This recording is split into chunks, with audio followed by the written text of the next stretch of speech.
statistical, mathematical fact never has been down. has broken every single record. There is no asset that has come close. It's the only thing in the industry that was not touched, that was not hacked, and it never fails doing what it promised in 2009. It's never What's failed. the best performing asset the world has ever seen? And you'll find out that it's Bitcoin. Welcome. Welcome to another live, guys. Surprise. Trying to get as many of these in as possible. As I've said on many occasions, I just don't feel that I have a lot of time. So trying to get as many live sessions touching upon a variety of different topics before I am gone. All right. I made a promise a while ago that I would be dedicated to building Bitcoin related content on X.com all the way to Bitcoin 100,000. I started in the last quarter of the 2022 bear market. I thought that was a perfect time to start building the content, pounding the table on this rarest of all assets and why your window of opportunity is closing. My message has always been the same, right? Has always been the same. All right. Get as much Bitcoin as you humanly possibly can. It is best to institute a DCA, a weekly DCA program. The goal is to have more Bitcoin every single week of your life. All right. It is also best to institute a smash buy on sharp moves to the downside in lieu of, in addition to your dollar cost averaging. I've always promoted self-custody, all right? No other bullshit. Self-custody, take possession of your own keys. Possession is 9/10 of the law. No trading of Bitcoin under any circumstances, and freaking patience and some loyalty. That has been my only message, all right? I've never tried to sell you anything. I don't need your money. I don't want your money. All I've encouraged is that you look, and if you look deep enough at Bitcoin, if you look at how eloquent and special it is as an asset, how it is the best savings technology under the planet, the best savings technology the world has ever had exposure to, that if you looked deep enough, then you'd institute what I've always pounded the table on. All right. Get as much as you can. Get as much Bitcoin as you can now. Your window of opportunity is closing. What's the next thing?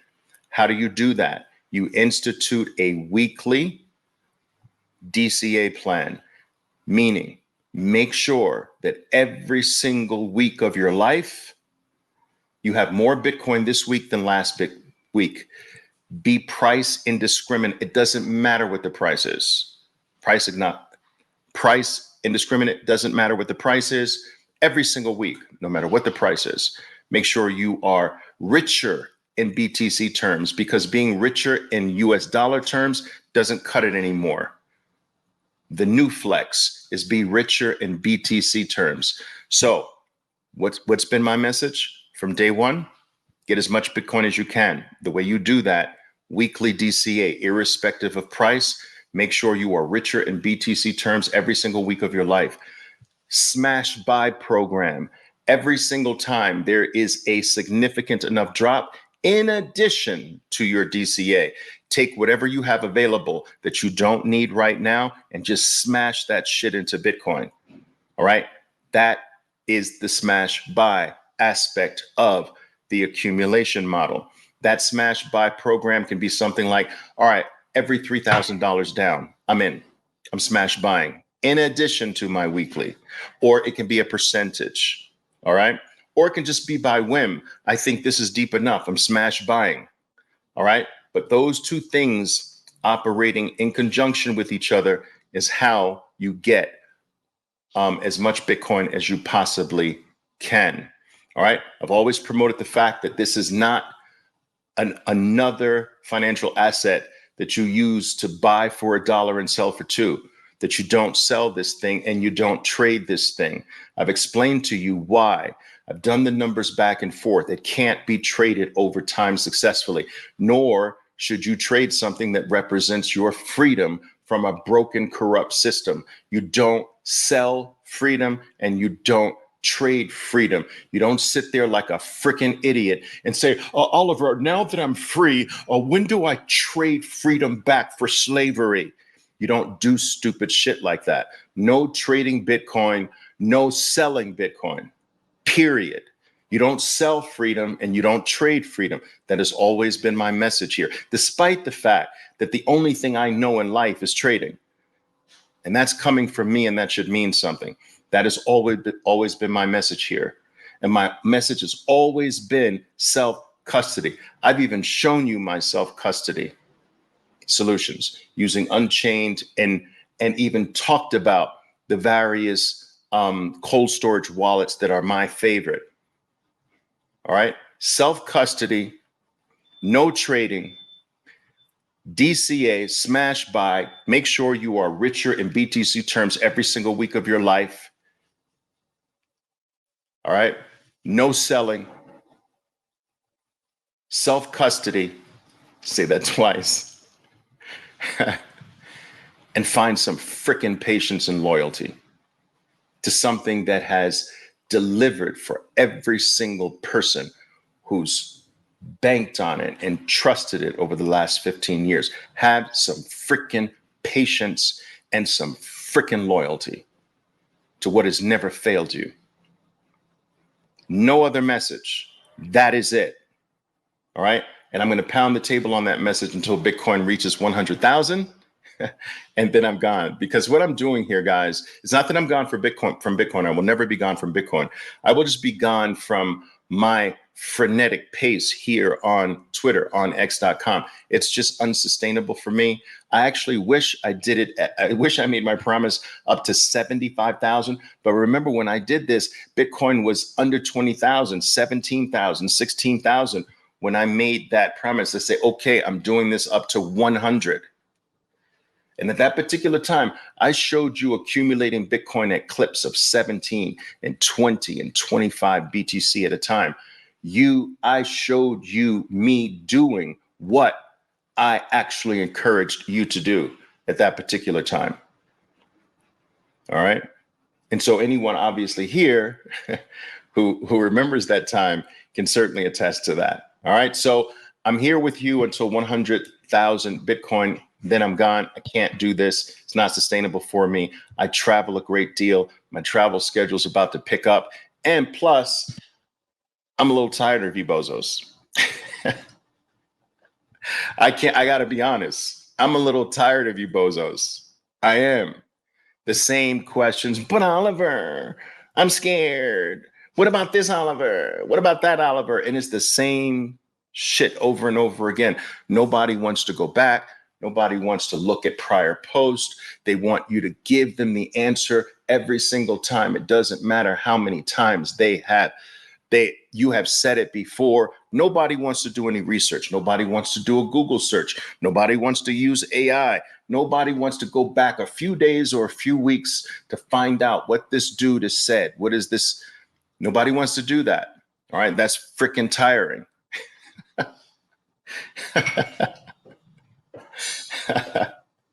All right, guys. Yeah. That's what I'm talking about. All right. All right. I've got, this is interesting. Stratuswag says, I've got a DCA, dollar cost averaging, going on for $23 a day. Cool. I will say this about this. I've done a lot of studies for you. All right. Well, for me, but I'm sharing them with you. So it's for you too now. All right. Katia, gracias. So I think I should share this with you. I've done a study that compares daily DCA, and I do buy daily. It's not DCA though. I'll explain this in just a moment. So I buy daily. but I've done a study between DCA daily versus DCA weekly. And over a long period of time, the difference is so negligible, it doesn't really matter. So you can do the daily, do the weekly. Now, if I had my choice and someone says, Oliver, I can do both, what do you recommend? I would probably recommend the weekly. All right. Because the danger that can happen with someone on a daily is UTXOs can be too small. Now, if they know about this and can manage their UTXOs and make sure they don't withdraw into self-custody until they get a sizable enough UTXO, you can get around that. But that goes into a slight extra layer of complexity. Also, I think that the more sizable, chunky weekly DCA is more psychologically satisfying for the individual. But if you feel that weekly, I'll fall off, Oliver, I know myself. But if I do it daily, man, I will do it daily. But weekly, I might forget, or I might see the price in between my buys and start having psychological doubts. But daily erases that for me. If that psychologically is better for you, again, the difference is so slight between the two, it really doesn't matter. All right. So I just wanted to share that with you. Now, let me explain to you what the difference is between what I do. I buy daily. That's not a DCA, although it still can be considered a DCA. But when I say DCA, I'm talking about putting primarily the same amount every single week. So if you've committed a $100 weekly DCA on Mondays or Sunday night, then you're just going to keep the $100 the same and build your life outside of that $100, right? I've got everything else above $100 to live my life, but this is dedicated to Bitcoin, and nothing under the freaking sun is gonna stop me from doing this 100. All right, nothing. I will have to make everything in my life work outside of this 100. That's a DCA. Now, if you apply that to daily, if it's like, okay, I'm gonna buy $20 a day every single day, no matter what. I have to live my life outside of this $20, but nothing is going to get in the way of my $20 DCA on a daily basis. All right. That's what a DCA is. I don't do that. So here's what I do. I make a living trading markets, trading financial markets. I've done this for 43 years. Okay. So what I do is every single day I am profitable in the markets. I am profitable in most cases way beyond what I need to live by.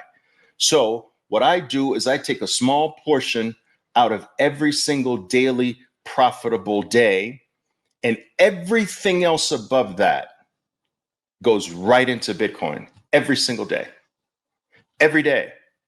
Do you understand? So let's say, for instance, I've decided I'm going to live off of $1,500 a day. All right. I'm going to take $1,500 a day to live my life every single day.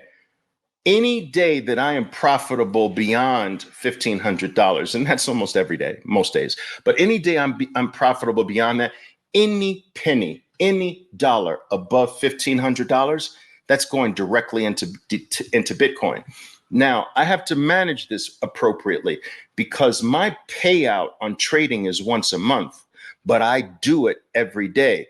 So from cash reserves, I have cash reserves, and I'm building trading profits for a payout once a month, right? So if I make $6,000 on this day, $1,500 comes out, right? $4,500 gets taken from my cash reserves, right, to go into Bitcoin, because I can't get the 4,500 or the 6,000 out of the trading account only once a month. So I'm drawing from the cash reserve, and once a month, anything I've drawn into Bitcoin, that cash reserve gets replenished by my once a month payout on my trading. All right. So that's basically how I do it. on a daily basis. So why is this not considered DCA? Because it's a random amount. You know, I don't know what my profitability. Sometimes it's razor thin, sometimes it's hefty, sometimes it's gargantuan. Today, today I will show you. I will show you what it was today. Let me try to do this for you. So today, my trading profitability was razor thin, right? It wasn't as big as normal. Let me see if I can get this up for you. But so I think that what will also help a person determine whether it's going to be right, whether it's going to be, let me get this up for you here.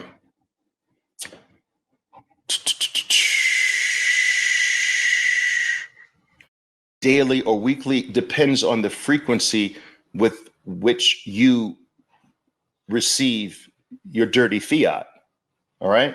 So if you receive your dirty fiat weekly, then weekly is better than daily. If you are like me and you have a constant daily flow of dirty fiat, then you can use daily. You know, I think that that has a big bearing as well on whether or not. Let me see if I can get this up for you here, guys.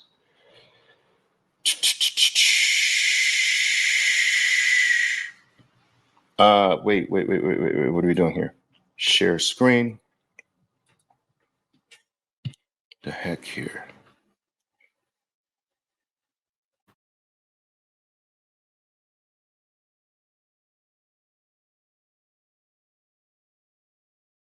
It's not letting me do it. Why is it not letting me do this? Oh, there it is. So let me see if I can do this. I don't know if this is going to work. Let's see. So anyway, I don't know if you can see my screen. This is my trading platform. I don't know if you can see down here, lower right-hand corner. It's lower right-hand corner for me. $2,100. I traded Meta this morning. All right, one trade, in and out, 7 minutes, out, done, finished. $2,100 is finished. But, and I don't know if that's visible for you. Let me. Guys, were you able to see that? Was that visible? Because I can't see it. Was that visible? Let me know if that was visible. I'll look at your comments in just a second here. We see it? Okay, cool. All right, so anyway, that is what I mean. But there's also a lot of talk regarding lump sum into Bitcoin, right? Lump sum. So I get a lot of questions regarding this. Oliver, I've got a lump sum. How should I deploy this? Now, studies have proven that lump sum is over time better than trying to take your lump sum and easing it in the market. So imagine trying to take a lump sum when Bitcoin was at 38 after the ETFs were approved, dropped to 38, and you're trying to ease a lump sum in. You're chasing this from 38 to 70. Do you understand? Plus. So over time, the studies have proven that if you have a lump sum, just dump it in. You're not going to sell it. You're not going to trade it. You're looking out to these dates, 2025, 2029, 2033. Those are the dates, guys. Those are the dates. Or you can pick the halving dates, right? Anything in between doesn't matter. So who cares if it goes down from where you bought it, goes up?